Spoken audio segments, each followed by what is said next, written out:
somebody asked that she was advised to practice the greater vehicle, the Mahayana, not to practice the lower vehicle, the Theravada. And she asked me whether that was correct. So,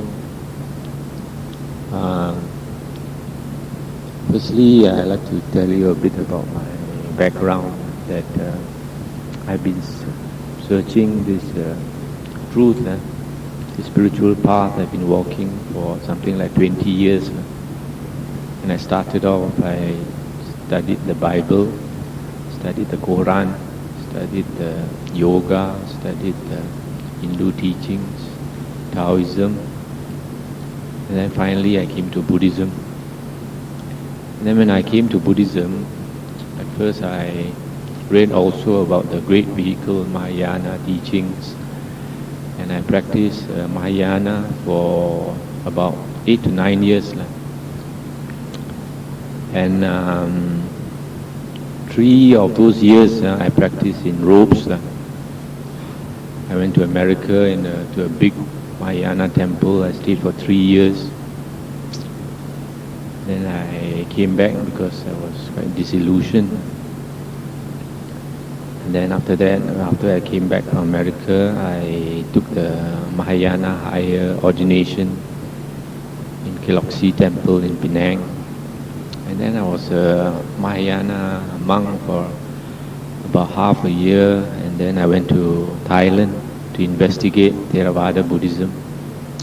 And then after that I switched over to Theravada Buddhism, and I have been a Theravada monk for 9 years. This is my 9th Vasa, about 9 years. So I have an understanding of Mahayana Buddhism and Theravada Buddhism. I think I'm in a better situation to discuss this than many people. I've seen both aspects of it. So practiced Tibetan Buddhism or Vajrayana. Now coming back to this question about lower vehicle and the higher vehicle. When it comes to, this is one of the sensitive questions that sometimes monks don't like to talk about, don't like to answer, or don't like to answer in detail because it can get them into trouble. But because I learned the hard way, I groped about in the dark, because when I asked certain monks, when I was groping in the darkness and I didn't know, I went to certain monks for advice, and they never advised me, never gave me the proper advice. So, as a result of which, I later came to realize that I lost many years, many good years. So, when people ask me this type of question, I try to take the trouble to answer as best as I can, with the view of helping people not to lose many years. So when it comes to this kind of question of which is the true Dhamma, then I would like to advise people to think carefully. Now you have these 3 schools, Mahayana, Vajrayana and Theravada. Now this Vajrayana and Mahayana, their books are quite similar. They come from this greater vehicle or Mahayana school that started after the Buddha's time. And this, if we investigate the history of Buddhism, we can understand why this came about. Because the Sangha, the order of monks, they split into 2. And this happened about 100 years after the Buddha's Mahaparinibbana, after the Buddha's passing away. A certain monk by the name of Yasa he was a good monk. He begged for his food. He was a poor monk, didn't have any money.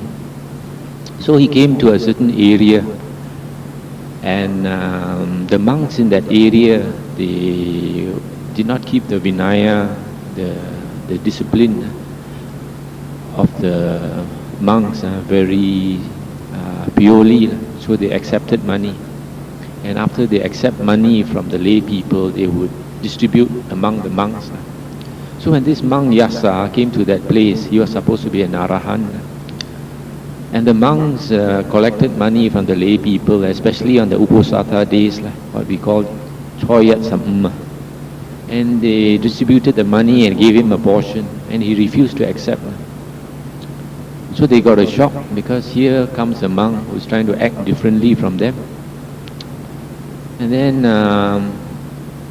because he refused to accept money, lay people would slowly get to know that he's doing the right thing, that the rest of the monks shouldn't be accepting money. So they were afraid of him, so they started to take action against him, tried to suspend him, didn't want him to mix with them and all these things. So as a result of this, there was a controversy in the Sangha, and these monks split into two camps. One camp sided with Yasa, and another camp sided with those local monks. And this was the reason for the second Sangha council. And from there, they picked an Arahant, supposed to be 120 years old, to settle this dispute. And this Arahant was supposed to be a disciple of Ananda or something like that, one of the Arahants. And he decided in favor of Yasa, because he was a strict monk. They talked about 10 points, keeping money and other points of the Vinaya. One of them was whether they should follow what the teachers teach them. And it was decided that, for example, monks are not supposed to keep money, possess money, and that sometimes what the teacher tells us, we can listen to him. Sometimes we should not listen to him. Meaning that if what the teachers, the senior monks tell us, and it is the same as what the Buddha says, we listen to him. But if he tells us something that is not according to what the Buddha says, we should not listen to him. So as a result of this, because Yasa won, the other camp, they had more monks, and they split away from this Yasa's group. Yasa's group consisted of older monks, what they call the Theras, the elders. So the other group was a bigger group, they call it the Mahasangika group, the great Sangha, whereas this one was the Theravada group, the group of the elders. So from there it split slowly into, but it took a process, not immediately, split into Mahayana and Theravada. It took a few hundred years, because at that time both of them were supposed to still follow the Pali canon. But as a result of the split, the other group, although they follow the Pali books, they started to change the Pali books. It's just like America and England. Because America, they had to fight with the English to get their independence. They have a certain hatred for the English. So after they won their independence, although they spoke English, they changed their English. The English, they spell color as C-O-L-O-U-R. The Americans purposely spell it as C-O-L-O-R. There's no necessity, but they purposely want to change it just to show that they are different. So in the same way, but this Mahasangika group, they split away, they changed their suttas a bit, just to show that they are different. What is in the beginning, they put in the end. What is in the end, they put in the beginning. And they changed certain other things. And slowly these two sects, the Theravada and the Mahasangika, they also split into more sects. And by the time of Emperor Asoka, there were 18 sects of Buddhism in India. But we can know from the what they call the Emperor Asoka edicts, those pillars which Emperor Asoka made for people to understand the Dhamma. It was written on these edicts, the words of the Buddha. And now that they dig up these old stone pillars in India, especially in Bihar state, which is the old Magadha country, when they dug up these old these stone pillars, they found that all the suttas in there are actually the Pali suttas. In other words, at that time there were no Sanskrit sutras. And this was predicted by the Buddha. At first the Buddha did not want to allow the bhikkhunis to form a bhikkhuni order, nuns. And then Ananda and the Buddha's foster mother, Mahapajapati, persuaded the Buddha to form the bhikkhuni order. But after the Buddha agreed, then the Buddha told Ananda, he said, today if we had not formed the bhikkhuni order, the true Dhamma would have lasted 500 years. 1,000 years. Then he said, as a result of forming the bhikkhuni order, now our religion is weakened, and the true Dhamma will only last for 500 years. In other words, it's not that 500 years after that there is no true Dhamma. It is that after that it will be mixed with new writings. So how are we going to differentiate what are the true teachings of the Buddha and what are not the true teachings of the Buddha? It's a very difficult thing to do. It's like you ask most people, suppose now they make a counterfeit note, counterfeit $10 or $50 or $1,000, and suppose they have a very good machine and they make this counterfeit money look very real. You ask an ordinary person, you give him change, or you change money for you, or in the bank, suppose you give him a false $1,000 note, he won't know, isn't it? You look at the real and the fake one, it looks the same. How to know? So maybe an expert policeman who is trained in this field, he looks carefully, then he knows how to find out what is the real, what is the false. So in the same way, the Buddha also said in one of the suttas, the Buddha said, in the future, counterfeit Dhamma will appear, false Dhamma. And then the Buddha said, when the counterfeit Dhamma appears, people cannot see which is the real, which is the false. And when they cannot see, they will lose heart. Lose heart, sort of get tired of it. Which one is real, which one is this monk says like this, that monk says like this, this teacher says like this, that monk says differently. How am I going to know which one is true? Yes or not? So the Buddha gave an example of counterfeit gold. The Buddha said, now you have only real gold on the market. People sell real gold. So people want to buy gold because they know when they buy gold it's real gold. But the Buddha said a time will come when false gold will appear. And then people will sell gold which is not real gold. So that when you buy gold, you're not sure whether it's real gold or not real gold. When that happens, surely you're scared, then you don't want to buy gold, isn't it? You prefer to buy something which is more, you can see more clearly, maybe diamond or something. So in the same way, the Buddha said our Buddhism will slowly decay and disappear because of these wrong teachings. So coming back to the question, how are we going to differentiate the true from the false? Now, of these three different schools of Buddhism, we want to ask, there are so many books. Is there a set of books which all three sects of Buddhism agree is the Buddha's words? If we look carefully, there actually is. In the Mahayana teachings, there is a set of books which they call the Agama Sutras, or in Chinese they call Ahan King. Those are 4 books. They call it the Chang Ahan, Zhong Ahan, Cha Ahan, and Zheng Yi Ahan. Now, these 4 books are also found in Theravada. They are called the original 4 Nikayas. The Digha Nikaya, long discourses of the Buddha, Majjhima Nikaya, medium length discourses, Samyutta Nikaya, and Anguttara Nikaya. And these are supposed to be the earliest 4 Nikayas that were discussed by the 500 Arahants about 3 to 4 months after the Buddha's passing away, when the Arahants met to try to discuss and agree upon a set of words which are supposed to be the Buddha's own words.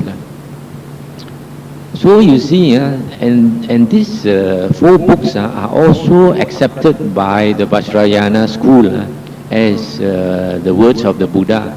Only thing is, Vajrayana and Mahayana say that these are the lower teachings, the lower teachings of the Buddha. It doesn't matter what they say, as whether it's lower or higher, as long as they accept it, that it is actually the Buddha's words. Now, most of the Mahayana books, what they call the greater vehicle Tai Sing, is not accepted by the Theravada school. And same with Vajrayana. Many of the books and the mantras, etc., are not accepted by Theravada simply because there are suttas that contradict.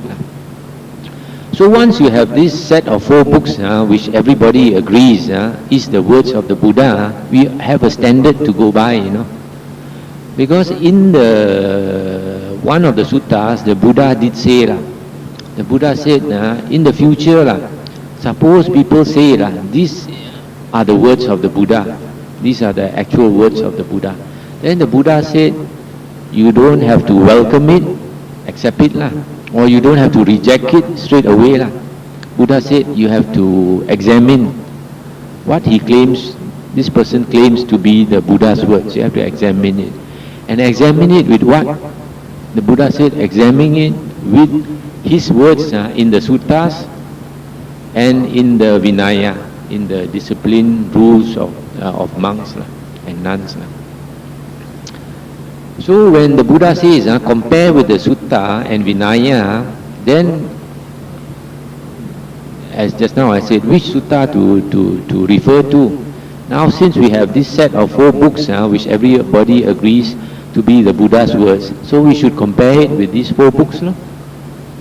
So any other books that come even later, that claim to be the Buddha's words, if they are actually conform, don't contradict the earliest 4 books, we can accept it. We can accept it. For example, there are some Mahayana books which speak sort of same principle, same things. For example, to keep the precept, not to harm other beings, to cultivate the mind, etc. So, if there is a contradiction, then only we don't accept it. So, whether there is a contradiction or not, how are you going to know? Unless you go and study both sides, what the 4 books say and what these other books say. That's why, unless you make this investigation, you're not going to know. And when you go and investigate, like I did, then you will find, surprisingly, there is a lot of inconsistency. There's a lot of contradictions. So what some books say compared to like the original 4 books. For example, one of the problems is that there is supposed to be this Bodhisattva path, where, and this teaching is not only found in Mahayana, it's also found in Theravada. That's why I have come to the conclusion that there's a lot of wrong views in both Mahayana and Theravada. So the only thing that you can rely on as consistent teachings of the Buddha are actually the four Nikayas. If you study the four Nikayas, you will find that they are very consistent. What it says in one book and another book is the same thing. Whereas other books, if you go and investigate it, sometimes you find different. So for example, this Bodhisattva path, the Buddha in the four original books, the Buddha never mentioned that there is a difference between the Bodhisattva path and the Arahant path. In fact, if we study the earliest four books, the Buddha always referred to himself as the Arahant. And he never even called his disciples an Arahant. He always called them Aryan disciples liberated by wisdom. Because this word Arahant comes from the word Arahata.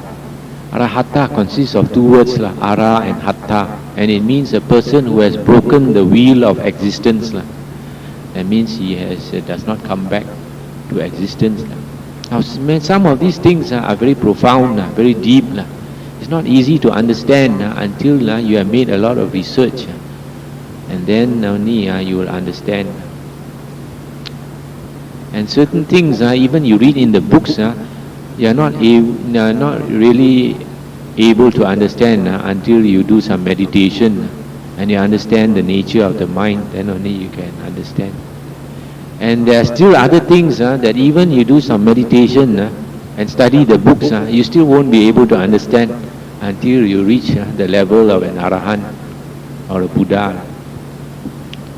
But there are certain things, for example, there are certain evidence which shows, for example, that there is no basis for this saying that the Buddha made vows, the Bodhisattva made vows to become a Buddha, and then he took, according to Buddhist tradition, he took 4 Asankhya Kappas and 100 Mahakappas from the time he met Dipankara Buddha to the time he became Sakyamuni Buddha.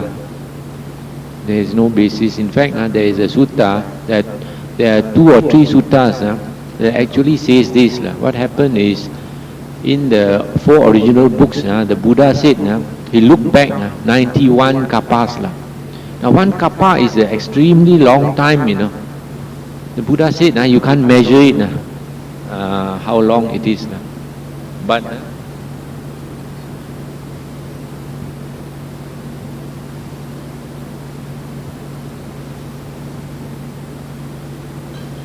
to get an idea of how long a kappa is, the Buddha gave a simile of a huge rock, 1 yojana in length, which means something like 7 miles, or some people take it as 10 miles. 10 miles in length, 10 miles in breadth, and 10 miles high. Such a huge rock. And then 100 years once, you come, you take a piece of cloth and you rub it. You only rub it once in 100 years, You have to wait for another 100 years before you come and rub it once again. How long before this big rock wear down to nothing? It takes an extremely long time, isn't it? Even you go and take something to grind it down to nothing also, it takes such a long time, not to stay taking a cloth to wipe it. Yes or not? So to talk in terms of the Buddha taking 4 Asankhya Kappas, the word Asankhya means countless. So actually 4 Asankhya Kappas is meaningless. Because 4 Asankhya Kappas is the same as 1 Asankhya Kappa. It's also the same as 1 million Asankhya Kappas. When you say infinity, there is no 1000 infinity or 4 infinity or 1 infinity, it's just infinity. So the Buddha said in the sutta that he looked back 91 kappas. To look back 91 kappas must have taken him a long time, because 1 kappa is already so long. So for him to look back 91 kappas, that's all he was bothered to look. How can he keep on looking? He had spent all his whole life looking at the past. And he said there is no beginning to time, no beginning and no end. And this lunhui, this samsara, the wheel of existence, will never end, the Buddha said. It's something we cannot intellectually fathom. So the Buddha looked back 91 kapas. He said there were 6 Buddhas before him. 91 kapas ago there was a Buddha called Vipassi Buddha. And then about 30 kapas ago or something like that, there was another Buddha called Sikhi Buddha. Then after that there was another Buddha called Vesabu Buddha. Then this kapa, on this earth, 3 Buddhas appeared before our Shakyamuni Buddha. The first one was called Kakusanda Buddha. And when Kakusanda Buddha came, the Buddha said man's lifespan was 60,000 years. Imagine your life is 60,000 years. And then after that, another Buddha came by the name of Kona Gamana Buddha. And that time, the lifespan of human beings was 40,000 years. And then after that, Kassapa Buddha came. And the lifespan of human beings was 20,000 years. And then the Buddha said, now I am the Arahant Sama Sambuddha. And man's lifespan is not more than only about 100 years. But the Buddha also predicted there will still be another Buddha that will come to this earth before the world disappears. And that will be Maitreya Buddha or Maitreya Buddha. And that time, man's age will grow very long again, 80,000 years old that time. Maitreya Buddha will come, Maitreya Buddha will come. Now if we look carefully into the suttas, the 4 Nikayas, the Buddha said that when the last Buddha came, Kassapa Buddha came, there's one sutta called Gatikara Sutta, Majjhima Nikaya number 81. The Buddha said at that time he was born as the Bodhisattva. Bodhisattva, this term means before he was enlightened. Or in Pali it's called Bodhisatta. Satta, or in Sanskrit Sattva, means a being. And Bodhisatta means a being seeking for enlightenment. And he always used this term when he's talking about the past, before he was enlightened. That's why he always says, when I was a Bodhisatta. So he said at that time, when Kassapa Buddha came, he was born as a Brahmin by the name of Jotipala. Brahmin is high caste, in India. And he had a very good friend by the name of Gatikara. Now this Gatikara was a pot maker, a low caste man, what we would roughly call a pariah, low caste fellow. And he made pots to sell. Now this Gatikara was a very strong disciple of Kassapa Buddha. In fact, the chief supporter, even though he was poor, because he had a very great faith in Kassapa Buddha. Kassapa Buddha considered him as his chief supporter. And this Gatikara was a very special person. He looked after his parents who were blind and very old. That's why he didn't marry. And he sold pots. A very chinchai fellow. He make his pots and he put them outside his house. And he just let people come and take whatever pots they want and exchange goods. Last time maybe they didn't use money.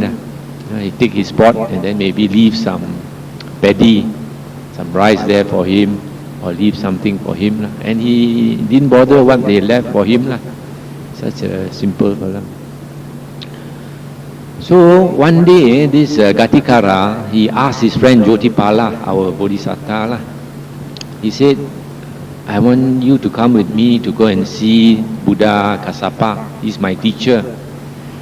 And every time I see Buddha Kassapa, I'm very happy. I'm very happy. So I would like you to come with me and meet my teacher. You know what our Bodhisattva said? He said, now he's a Brahmin. That means he prays to Mahabrahma, the god Mahabrahma, So he said, why you want to go and see your teacher? He's a shaveling. What in Hokkien we call Tiluku. Why go and see this shaveling monk? He said, what's the use lah? Go and see this shaveling monk. In other words, he got no respect for Buddha, you know. We call him a shaveling monk. So his friend asked him 3 times. He refused to go and see Buddha Kassapa. And then his friend thought, this Brahmin, they like to go and bathe in the river, you know. They think they have washed away their sins lah. So he said, let's go to the river and bathe lah. So his friend said, okay. So Jotipala and Gatikara went to the river to bathe. After bathing, they came out of the river. This Jotipala was drying himself and wearing his sarong and so putting on his tali, his belt. And then his friend Gatikara asked him again, you know, said, from here, from the river here to go to the Buddha's monastery is very near. Why don't you come with me lah? We go and see my teacher lah. Then he said, what's the use of seeing this shaveling monk again? His friend asked him 3 times. Again he refused. He said the same thing lah. So his friend Garam already pulled his belt, you know. So he pulled back his kotwa lah, pulled back. He said, what's the point of saying this shaveling? Then his friend pulled his hair, you know. Pull his hair. These Brahmins, they keep very long hair. When they wash themselves, they let go of the hair. Like the Nonya last time, like my mother. So, this Gatikara pulled him by the hair, pulled Jotipala by the hair. When he pulled this Jotipala by the hair, Jotipala got a shock, you know. Because Jotipala is a Brahmin, a high caste person. It's like in Thailand, you know. You don't go and touch people's head. If you touch people's head, you are looking for a fight, you know. They might even murder you because their head is like something sacred. Cannot touch the head. And when his hair was pulled, he got such a shock and he thought himself, this Gatikara is a low caste man, you know. How dare he pull my hair? Like we say haram. Maybe, you know, can kill him also. You know. So he thought, maybe his teacher must be very special. He dared to pull my hair like that. Then he asked him, he said, is it necessary to go and see your teacher? Then Gatikara said, yes, it's necessary to go and see my teacher. Then he said, okay, we go, don't let go of my hair. Then they went to see. So when they went to see the Buddha Kassapa, this Gatikara paid a deep respect to the Buddha, and then he sat one side. And then our Jotipala, the Brahmin, he refused to pay respect to the Buddha, you know, and just say hello, and sat down one side. Then after that, Gatikara told the Buddha Kassapa, he said, Bhagawa, this is my good friend, Jotipala is his name, and he's a Brahmin. Can you please teach him some Dhamma? So the Buddha, out of compassion, spoke some Dhamma to this Jotipala. After Jotipala listened to the Dhamma, he became a different man. Then after that, the two of them went back. After a few days, Jotipala came to see Gatikara.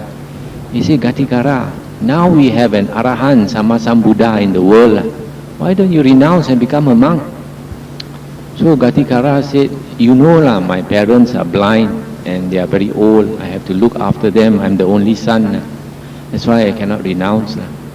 Then Jotipala said, in that case, I will renounce. So Gatikara was very happy. Then Gatikara brought Jotipala to see the Buddha Kassapa and asked permission for him to become a monk. So from there, our Bodhisattva, he became a monk, and after that, he was reborn in the Tusita heaven. And from there, he came down and became Sammasambuddha. So you see, this story about our Bodhisattva in the past life making a vow to become a Buddha, actually cannot be true. Even if it's true, it has no effect. Because every time we come, we already forgot the past. If now you make a vow to become a Buddha, it's possible next life you come, you might become a Christian. Yes or not? Might become a Taoist. So how will we know? So we might even be like our Bodhisattva. You meet the Buddha in person also, you have no respect for him. You see? So this sutta shows, even if our Buddha in the previous life made vows, it's useless one. By the time he meet a proper Buddha also, he got no respect for the Buddha because he completely forgot already.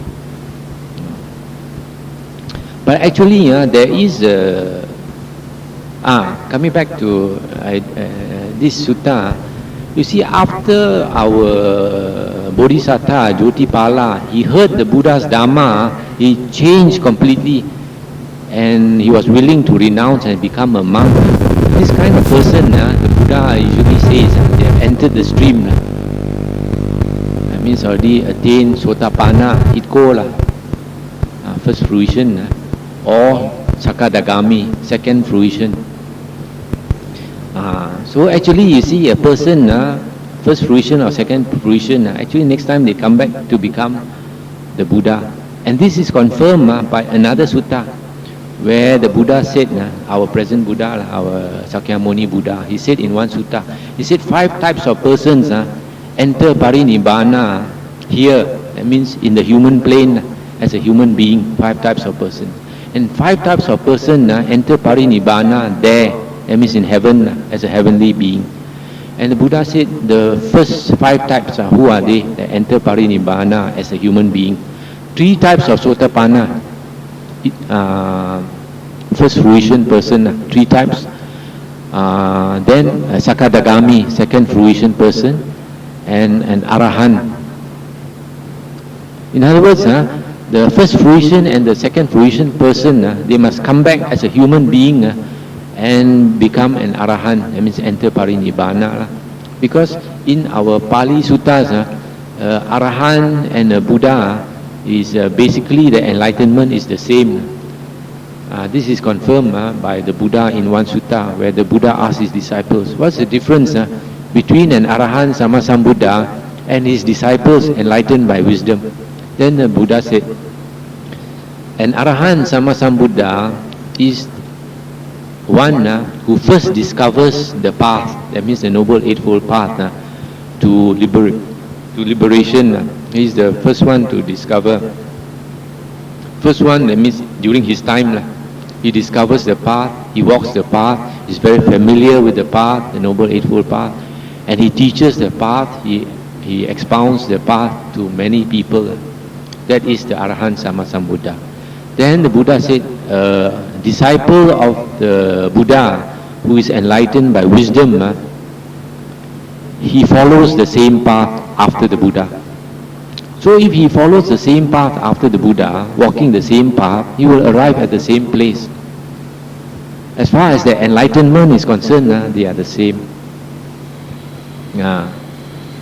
The Buddha never differentiated between the enlightenment of a Buddha and a Sammasambuddha. Only thing is, the Buddha said that Sammasambuddha is higher on the plane, in a certain respect, higher because he's the teacher. He's the one who first teach this path. And after that is a Pacceka Buddha. Pacceka Buddha's enlightenment is also the same as Arahant and Sammasambuddha. Only thing is he doesn't want to teach. That's why he's placed second. The third is an Arahant. An Arahant, the enlightenment is also the same, but because easier for him, he learned from the Buddha. That's why he's placed a bit lower.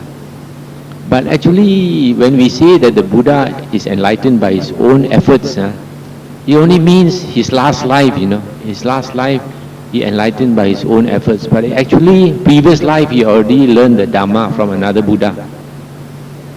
When he became a Sotapanna and a Sakadagami, he already learned that Dhamma. Like our Sakyamuni Buddha, when he was on that final night, when he became enlightened, what did he say, how he became enlightened? First, he attained the jhanas, because when he attained the jhanas, his psychic power comes. So when his psychic power came, he looked at the past life. He said he looked at 1 life, 2 lives, 3 lives, 10 lives, 100 lives, 1,000 lives, 10,000 lives. He keep on looking long time. Now, when he looked at the past lives, he will know who he was. All his memory will come back, That means all the Dhamma he learned before, all the Dhamma he learned from Kassapa Buddha, all came back, Must have come back because he knows everything in the past already. Then the second thing he looked at living beings, how living beings, what they do, the karma they do, and then they are reborn where. What karma they do, they are reborn where. Then he understands karma, how beings are reborn according to karma. Person do a lot of good, he's born in a good place. Person does a lot of evil, he's born in a woeful place. Then he understood this. The third thing was he contemplated on the Four Noble Truths. Contemplated on the Four Noble Truths, how beings are all in dukkha, the cause of dukkha, the cessation of dukkha, and the path. All this is like refresh his memory from the past. And then he contemplates deeper because he has got this psychic ability to see the actual working of the Four Noble Truths. And then only he became enlightened. So, from this type of sutta, we know actually the Buddha, he had this help from a previous Buddha. And so this just now this sutta I mentioned that all the Sotapans and the Sakadagamis and an Arahant, they attain enlightenment here in the human plane. Means anybody who becomes a Sotapan, first fruition and second fruition, after they pass away, they go to heaven. Like our Sakyamuni Buddha, Jyotipala, the Bodhisattva, he was reborn into Tusita heaven. Tusita heaven, these heavens are usually millions of years, That's why everybody likes to go to heaven, because that's a good holiday, a long holiday. Come back to earth, a lot of dukkha. So, after millions of years in the Tusita heaven, he came back to earth. Buddha Kassapa no more already. Dhamma also no more already. But his time is due, It's like a durian fruit, ripe already, must drop. He cannot tahan, stop it from dropping. Any fruit that is ripe, he must drop.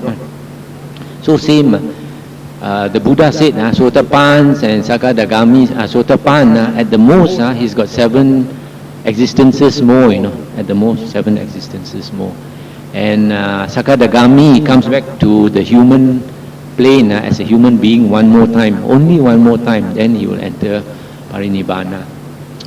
And Anagami, the third fruition, doesn't come back, he goes to the heavens and then from there enter Parinibbana.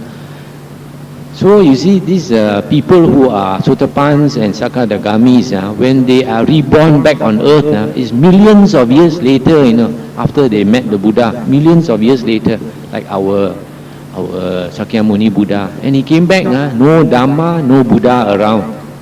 But as we said just now, his time for enlightenment is due already. And there's something inside him that urged him to get out of samsara, That's why the Buddha said when he was, before he was enlightened, he strove so hard that he suffered so much. He said it's not possible to find another being that suffered more than him, on the path to enlightenment. He looked actually at the way he described how he struggled to be enlightened. It's very pitiful, It's like groping in the dark. First he learned from a teacher, and the teacher taught him the jhanas. He cannot become enlightened. Then he went to other teachers, and in India there are a lot of ascetics. Some sleep on the nails. He also learned to sleep on nails.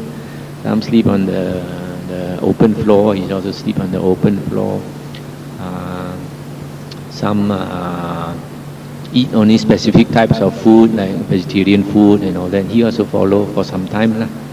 And some do penance, whip themselves, and all this. He also follow all the different kinds of ascetic practices until he said he started to eat less and less. first he do things like he eat, say like one day he eat once. Then after he get used to it, 2 days he'd eat once. And after he get used to it, 3 days he'd eat once. And then 4 days he'll eat once, until something like, 1 week or 2 weeks he'll only eat once. But when he eat as much as he can. And then after that he choosy about the food. He only take a type of grain, other type of food don't want. Or he only pick up the fruits from the forest and eat other types of food he don't want. And then there was a time where he even eat the shit of the animals, eat the cow dung, dry cow dung also he eat, wet cow dung also he eat. And then he follow things like behave like animal, he follow those ascetics, behave like dog, or go on fours, he also go on four, sleep like a dog, bark like a dog, eat like a dog, and then he act like a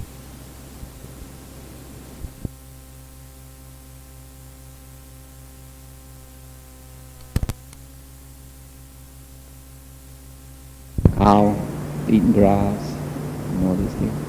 And then he ate less and less until he said he was eating 1 grain of rice, 1 grain a day. So you can imagine he became so thin that he said his bones all sunk in, his eyes went inside, and his bones all came out, all his skeleton bones, and his like backside no more flesh. So he said he was so thin when he touched his stomach, he can feel his spine, feel the backbone, so thin. And he said he actually was a fair person, but because he was undernourished, malnutrition, his skin also turned dark.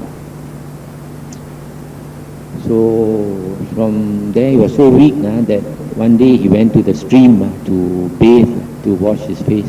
The stream only a few inches of water, maybe 6 inches of water. Then he fell into the water, and then he couldn't push himself up. So weak, so weak you can't even do one press up. He couldn't press himself up. So he was drowning in the water. Then one cowgirl looking after the cows passed by, saw him struggling in the water, and then the cowgirl came and pulled him up. Then after that gave him something to eat, some milk rice or something. Then after eating that, he felt stronger.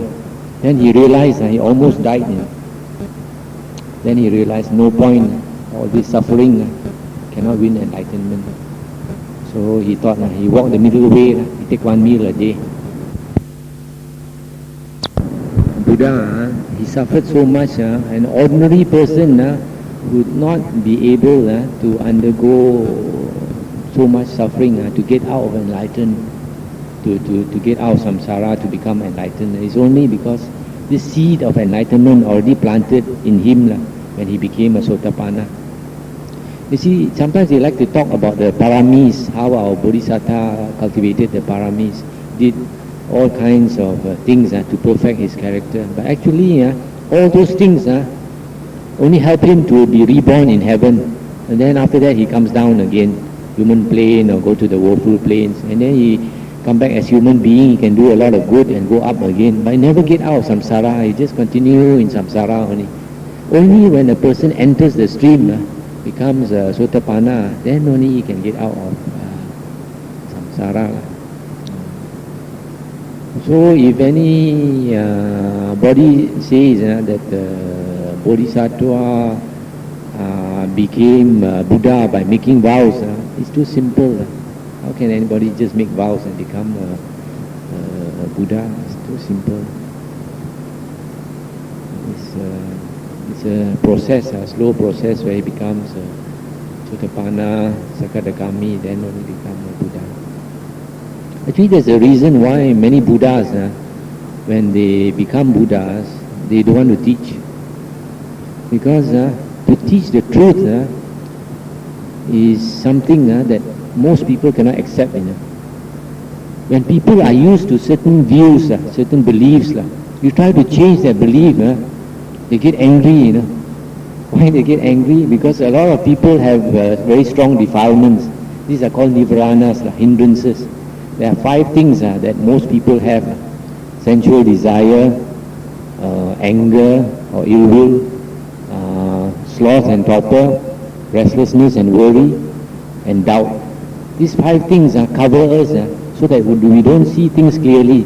Only when we meditate and we get concentration, that these hindrances are suppressed, and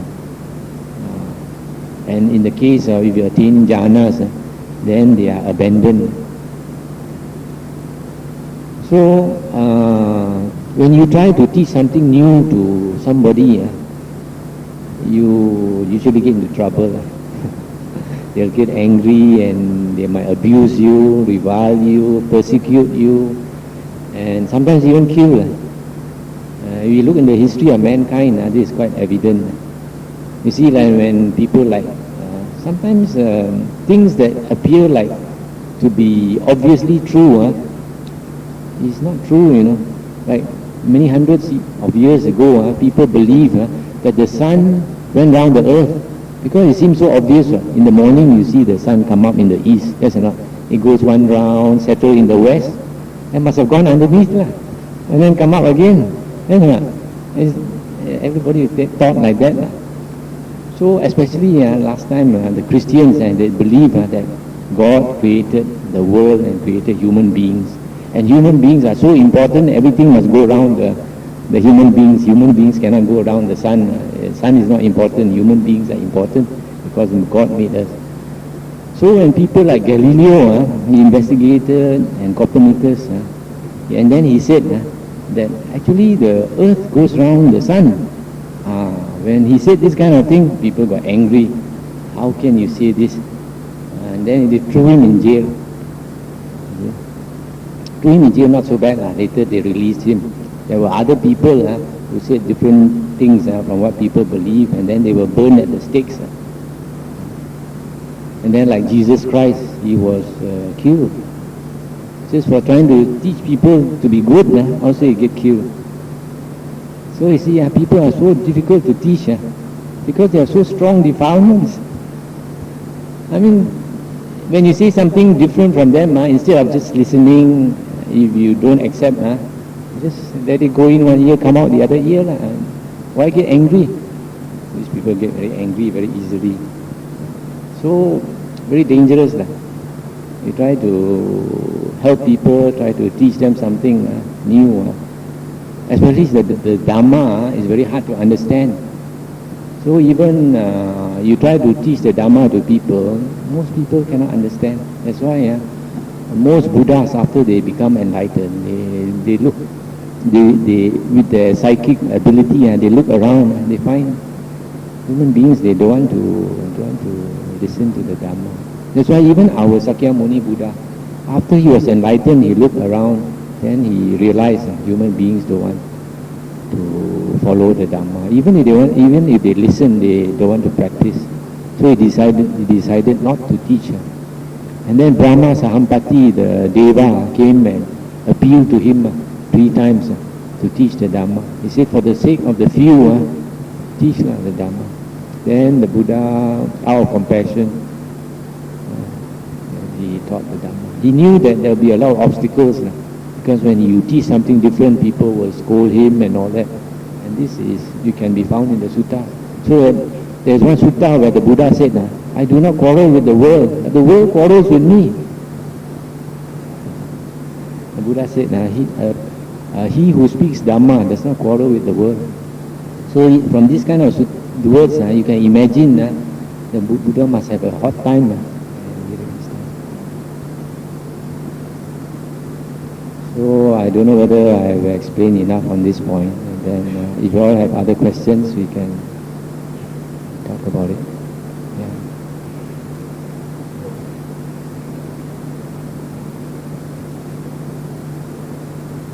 This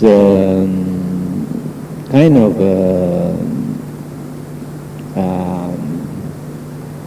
writing is also found in Theravada Buddhism.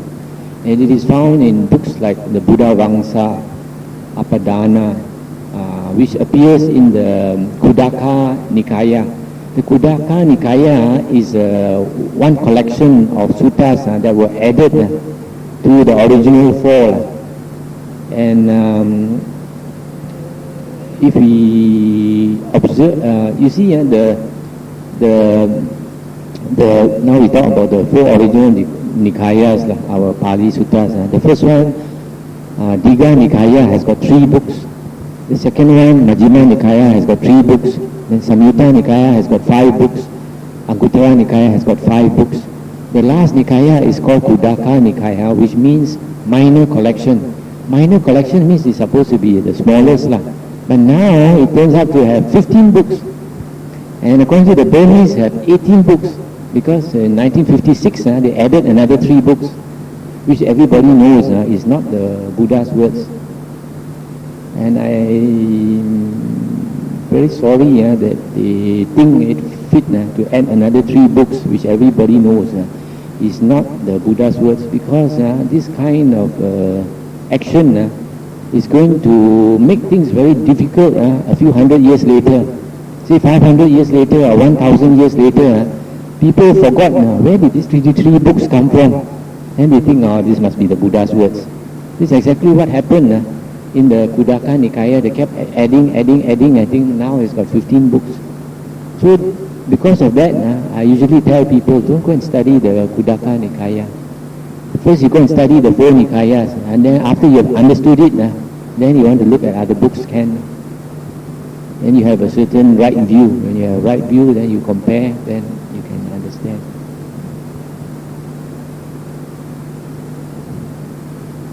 Yeah.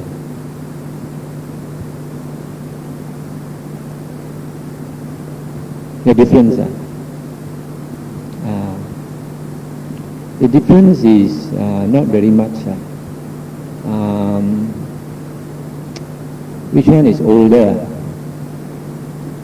These kind of things are a bit debatable, hard to say. Some people say Sanskrit is earlier, some people say Pali and all these things. But Sanskrit is probably earlier. But the thing was, Sanskrit, although it was earlier, it was never written down. The scholars have done research, and now they have come to the conclusion that the earliest time when books were written down was at the time of Emperor Asoka. Emperor Asoka's time, they started to write down the books, and they started by using leaves. They write on leaves and collect the leaves together, what they call ola leaves.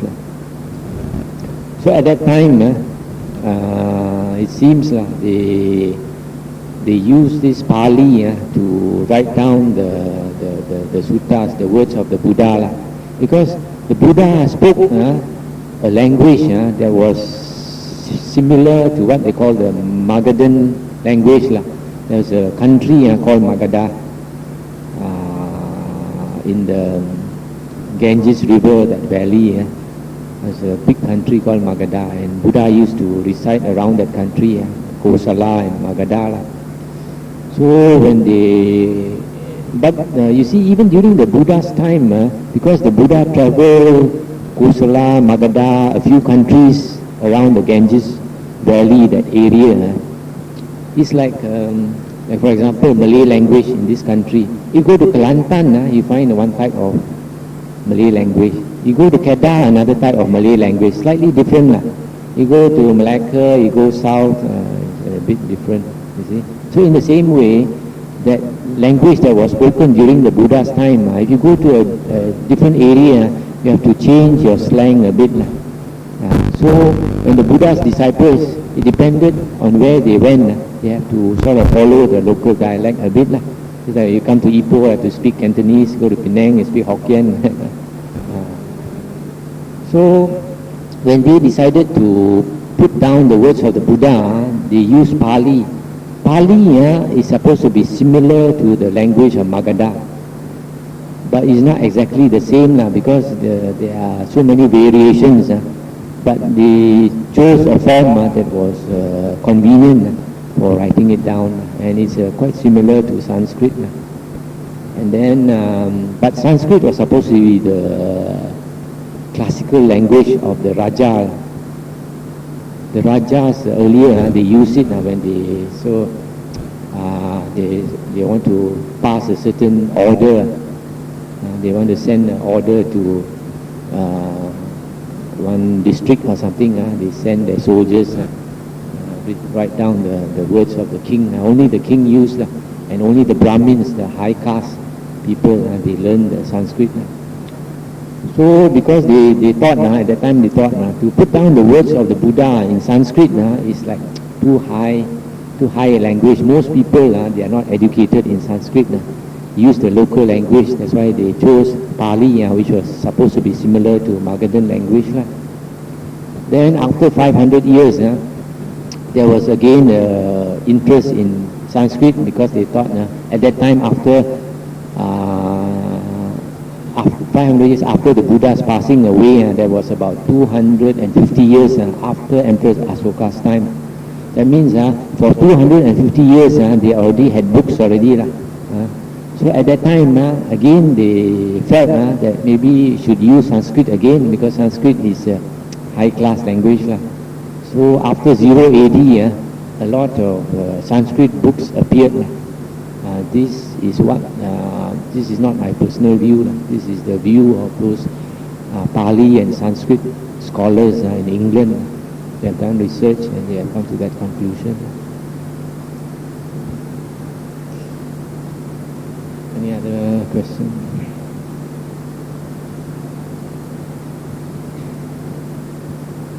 Yeah.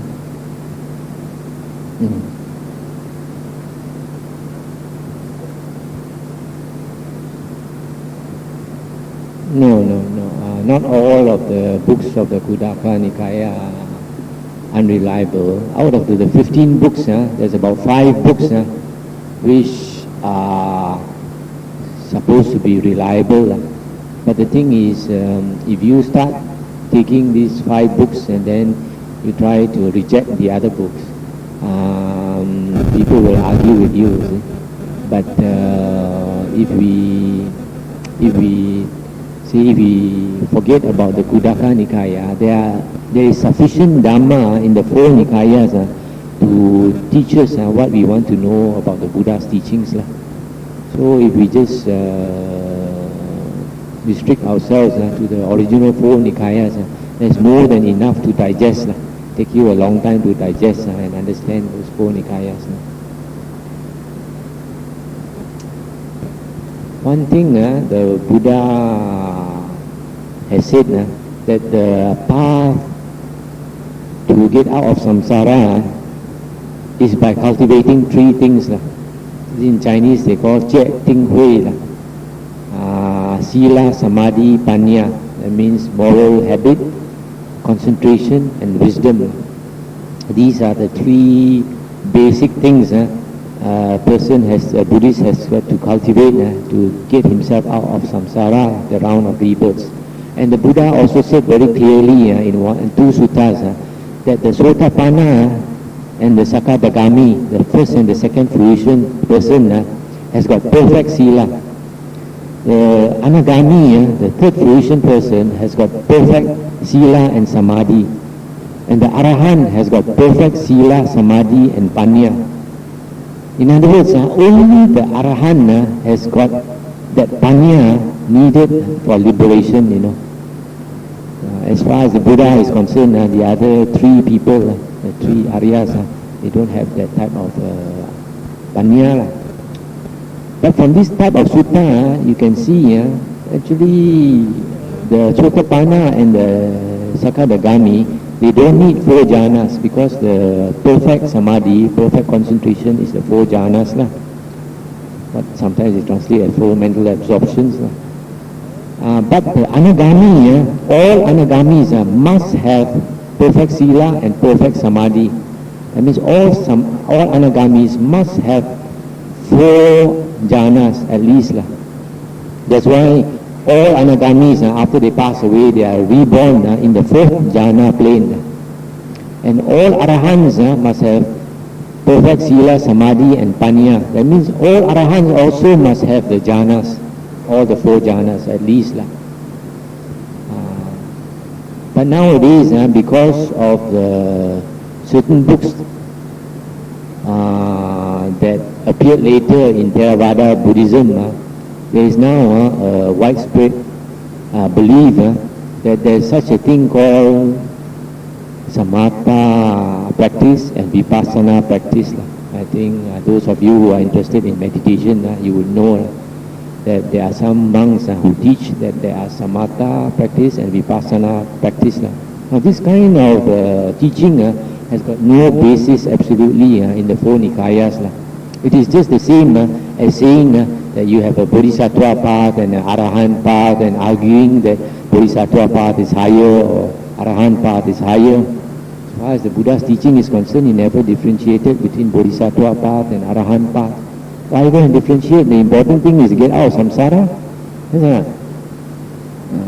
So in the same way, as far as meditation is concerned, the Buddha never said that you can either cultivate samatha alone or vipassana alone. In fact, if you study the four Nikayas properly, then you come to understand that both are absolutely needed. And one of the reasons they have a wrong understanding of this is that they translate this word vipassana as insight. This word vipassana should be translated as contemplation. Because there is a sutta in the Anguttara Nikaya, number 2.3.10, where the Buddha said two things contribute to knowledge, samatha and vipassana. Then the Buddha said, the result of practicing samatha means tranquilization, make your mind tranquil. The result of practicing samatha is development of the mind, which means concentration. And the result of practicing vipassana is development of wisdom. Development of wisdom means insight.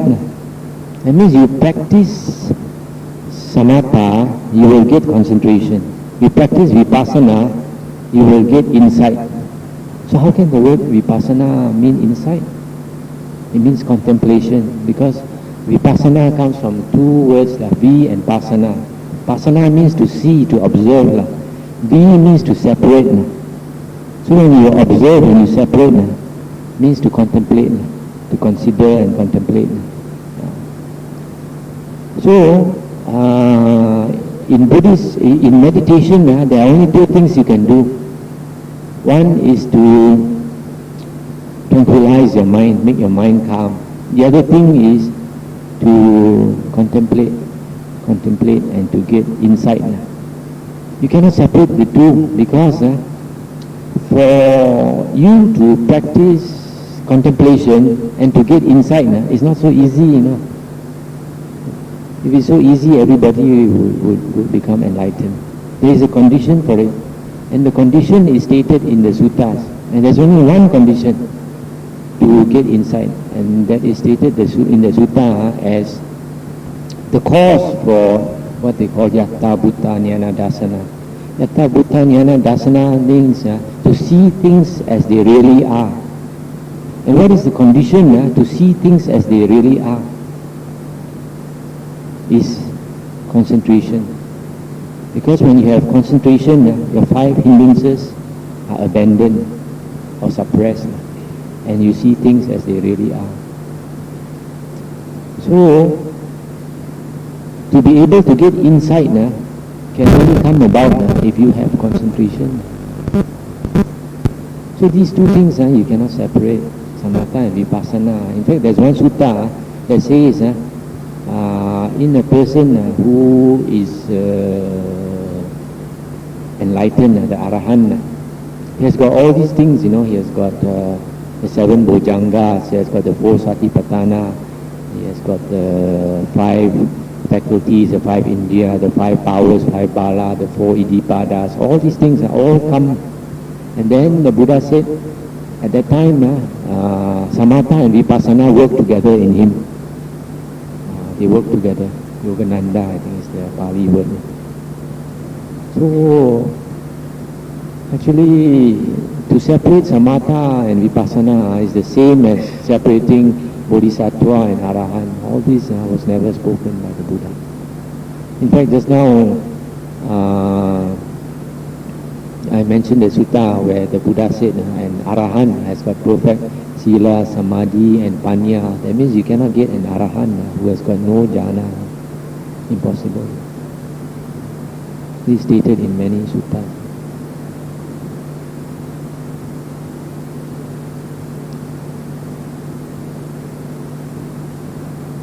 Yeah.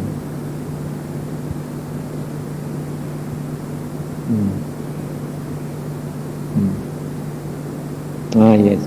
In fact, yesterday night somebody asked me the question. He said, somebody asked this question, he said, there are those external sect people, they attain the 4 jhanas. Why is it they don't have wisdom? This one shows a person, he thinks that a person, the jhanas are not necessary to have wisdom. Is to not to understand the suttas properly. It's like they think about this Devadatta. Why is it Devadatta had got all the jhanas and still he didn't have wisdom? Because there's 2 types of concentration. There's one type of concentration that is not the Buddhist concentration, the external sect concentration. And there's a type of concentration which is Buddhist concentration. So, even you have 4 jhanas, you might have 4 jhanas of the external sect, 4 jhanas. But to have the 4 jhanas of the Buddhist, 4 jhanas is different. Why? To understand this, you must understand the Noble Eightfold Path. The Noble Eightfold Path, the Buddha said, there are 8 things that if you cultivate will bring you out of samsara. There are 2 suttas, one in the Digha Nikaya, I think number 18. And there's another sutta, I think Majjhima Nikaya, 117, where the Buddha said, right view comes first. A person, if he cultivates the Noble Eightfold Path, first he must have right view. And if you have right view, you will naturally develop right thoughts. That's the second factor of the Noble Eightfold Path. And you have right thoughts, you will naturally come to have right speech. That's the third factor. And when you have right speech, you will naturally come to have right action. And that will bring you naturally to right livelihood, which will bring you naturally to right effort, which will bring you naturally to right sati. Some people call it mindfulness or recollectedness, and which will naturally bring you to right concentration, the 4 jhanas. In other words, a disciple of the Buddha, if he cultivates the 4 jhanas, and he cultivates the 4 jhanas correctly, these 4 jhanas that he cultivates must be supported by 7 factors of the Aryan Eightfold Path. That only is the Aryan right concentration. To have the 4 jhanas not supported by the other 7 factors of the Aryan Eightfold Path is not Buddhist Sama Samadhi. That is quite clear in the suttas, like Anguttara Nikaya, the Buddha said, what is the Aryan right concentration? Then he said, this is 4 jhanas supported by these other 7 factors. So when you have the 4 jhanas supported by the other 7 factors, which include sati, right mindfulness, contemplation of the 4 things, that will bring you out of samsara, that will give you the wisdom. But these external sect people, they don't have. So how can they get the wisdom? And in the case of Devadatta, even he got all the jhanas, he started off with wrong view. Yes or not? Because of wrong view, he got wrong thoughts. Because of wrong thoughts, he wanted to kill the Buddha. So So he don't have all the, he don't have the Aryan Eightfold Path. How can he succeed? Impossible.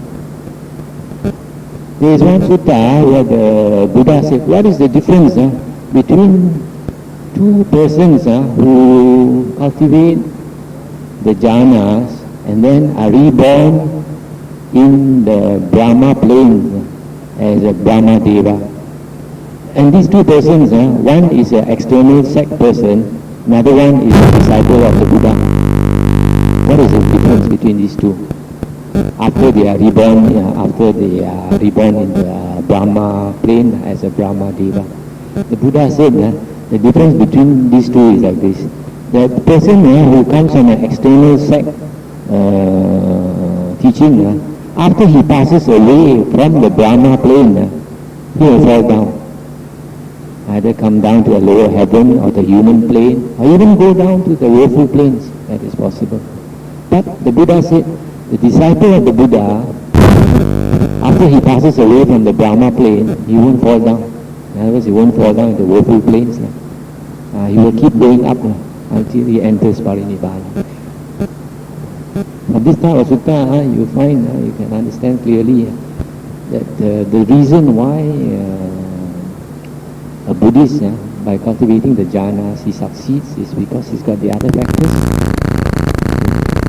So like the Buddha said, there is 8 factors of the Aryan Eightfold Path, and you must cultivate these 8 factors successively one by one, and that will bring you to the liberation. So some people, because they separate samatha and vipassana, they say that it is possible to cultivate vipassana without jhanas. But that means the Aryan Eightfold Path, you are stopping at 7 factors. That means you haven't cultivated all the Eightfold factors of the path. Then, just now I mentioned so many suttas which shows that it's not possible to become Arahant if you don't have perfect Sila, Samadhi, Panya.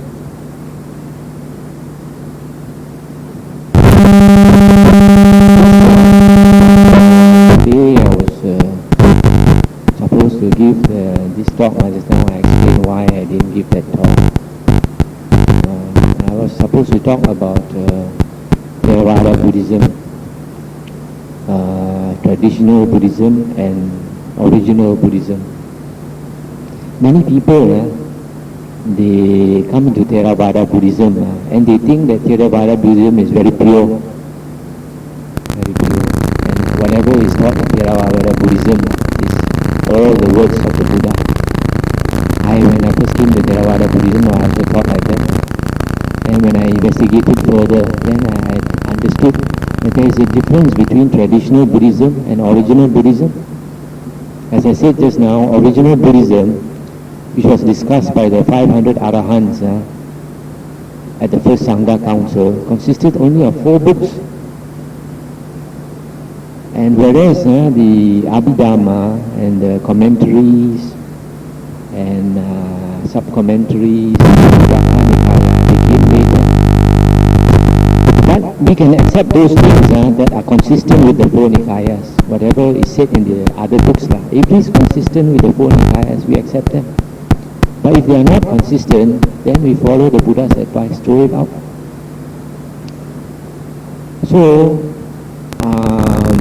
many people, because they have been taught by many monks who believe these other books, who believe the words of the Buddha, they also believe that these words are original words of the Buddha.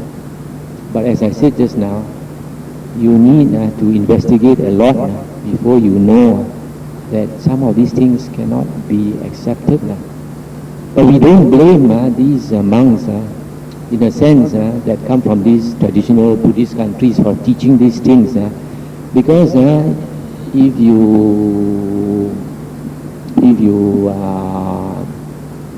can know the reason. Many of these monks, they come to monkhood at the age of 12, 10 years old, they come to novice monk, and from there they start reciting all the things that they are told to recite. They recite the Jataka tales, And so for, say, by the time they become very respected monks, maybe they are 60 years old, and for 50 years they have been reciting all these books and taking them from the words of the Buddha. And because nobody argued with them, in their country everybody accepted as the word of the Buddha, and nobody told them that it's not the words of the Buddha, so they just accepted Abhidhamma and all that. But lucky, for a person like me, I was not a monk at the age of 10 years old. At the age of 35, I became a monk. And because I suffered disappointment, disillusionment, and all these things, I become very skeptical. I become very wary of what are called masters. Some people call them masters such and such, teachers such and such. And because of my bad experience, I learned to be very cautious and to check with the original words of the Buddha. And when I checked, I found there are discrepancies which should not be there, and very serious discrepancies. For example, many of you don't know many of these things unless nobody tells you, and nobody tells you because very few people go and do research in this kind of things. For example, Abhidhamma is one of them. Abhidhamma is one of those books that are those set of books that are controversial. Even many Theravada monks don't accept these Abhidhamma books. There are certain monks that accept them. And I will tell you some of the reasons why some monks don't accept, just to let you know. But I don't say that Abhidhamma is false, Abhidhamma is not the writings of the Buddha. That I'm not qualified to say because I was not there when the books were written down. All I can say is when I compare it with the original four Nikayas, certain contradictions appear which are serious enough to be suspicious. For example, one of the teachings in Abhidhamma is that when you attain path, you must attain fruition immediately. There's one moment a person attains Aryan path, the next moment he's attains fruition. Now there's about 3 suttas or 4 suttas in the original Nikayas that say contrary to this. One is in Samyutta Nikaya, I think 25.1, which says that when a person enters the stream, attains the first path, then the Buddha said, for sure, before he dies, he will attain fruition. Before he dies, he must attain fruition. But the Buddha never said when. That means different person can be different, Might be one moment, might be 1 year, might be 10 years. There's one sutta.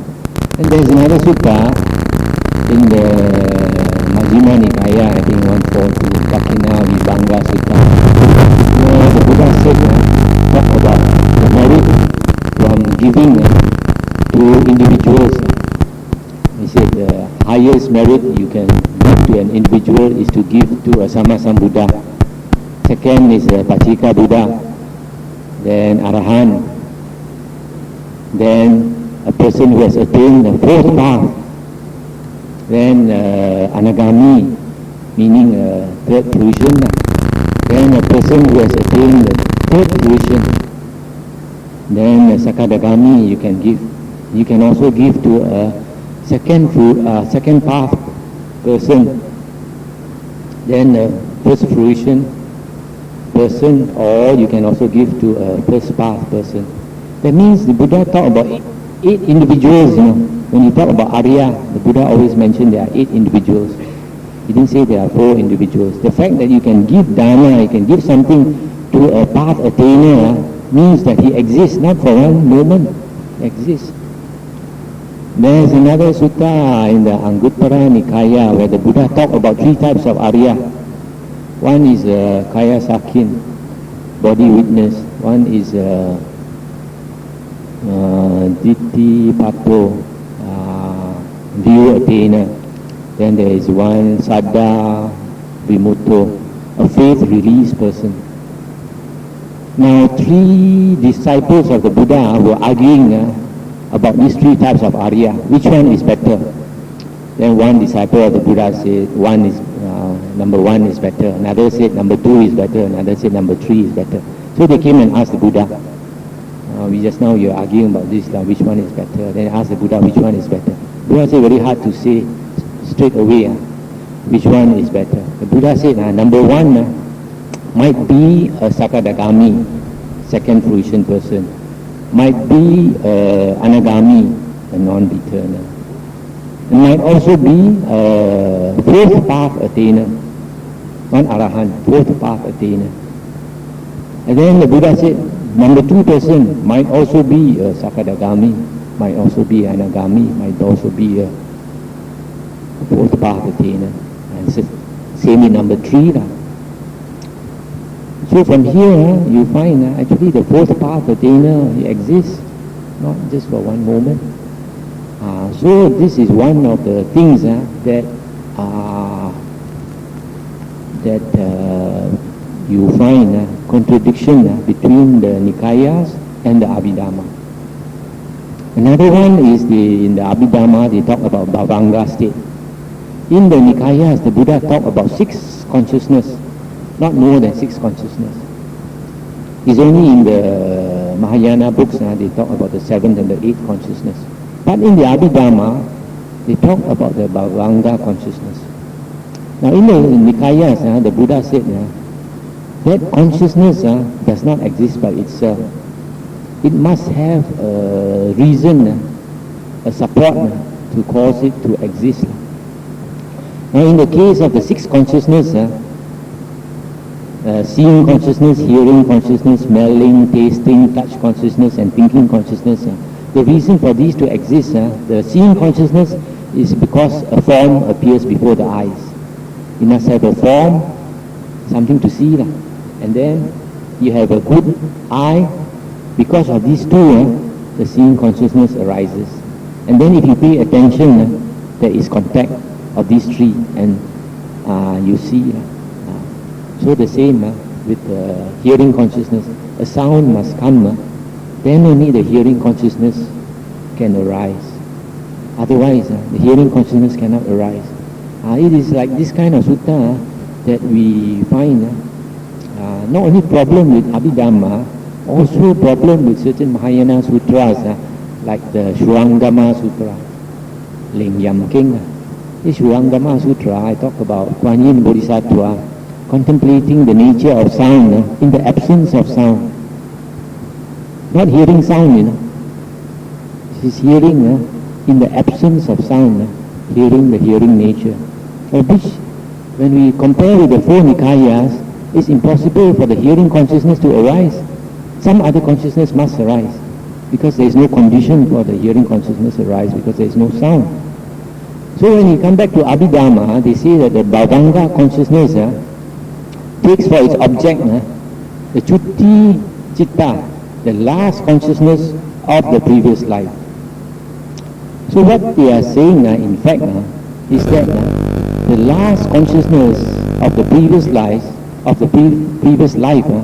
causes the Bhavanga consciousness of the next life to appear. Now if you understand Paticca Samuppada, dependent origination, you cannot accept this. Because the principle of Paticca Samuppada, dependent origination, is what? Is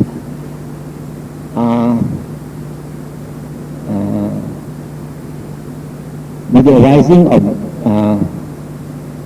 this being that comes to be.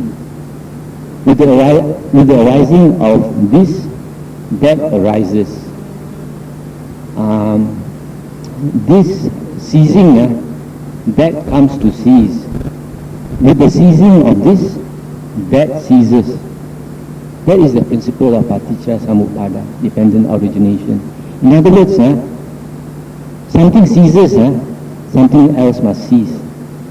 Something arises, something else arises.